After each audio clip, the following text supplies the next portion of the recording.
We all have our holiday traditions. Some of us have the usual turkey and ham for Christmas dinner, mashed potatoes, stuffing, maybe that weird canned jelly cranberry sauce stuff. But what if I told you there's a huge tradition overseas that you've probably never heard of? Instead of homemade meals for the holidays, Japanese families will often pick up a party bucket of good old-fashioned KFC for a crispy, greasy holiday treat. And you might be wondering a couple of things right now, like, how did this tradition begin? How common is it? And wait, they have KFC in Japan? Today, let's dig into this quirky holiday tradition and trace back to where it all began. 3-minute flicks. Entertaining, educating, and enlightening. Post-World War II, as Japan's economy was not only settling back into pre-war condition, it started booming. The average household was finally finding themselves in a position where they could indulge in consumer culture for pretty much the very first time. And with the United States being considered a cultural powerhouse, the interest of all things Western, foods, fashion, entertainment, and vacations were becoming the most exciting new way to spend all of this newfound cash.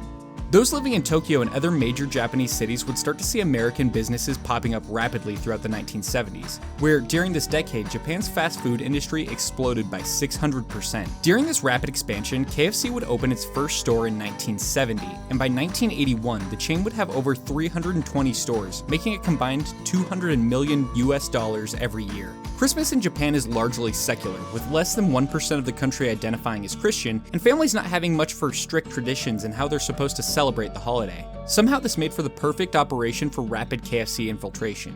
In 1974, KFC launched the Kentucky for Christmas marketing campaign, alongside the holiday-themed party buckets. The origin for the Christmas craze is a little murky, but has been attributed to a number of potential factors. For starters, Takeshi Okawara, manager of the first Japanese KFC and soon after the KFC Japan CEO, came to a company Christmas party dressed up as Santa, granting the idea to have Santa/Colonel Sanders hybrids as decor during the holidays, show up in commercials, and even deliver the buckets on Christmas Eve.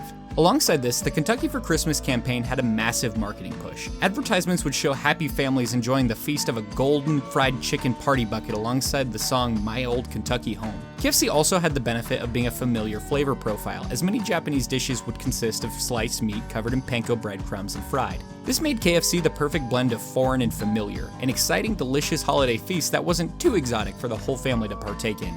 Over 50 years later, the tradition still goes incredibly strong to this very day, with families reserving their buckets from anywhere for days or weeks in advance to ensure they're able to bring home KFC despite the incredible demand. Those who go in unprepared can expect waiting in line on Christmas Eve for hours for a single bucket of chicken, or even being met with a sold-out sign. It seems safe to say that this unexpected Christmas tradition isn't going anywhere anytime soon. 3-minute flicks. Don't forget to subscribe and hit the notification bell. We create new videos weekly.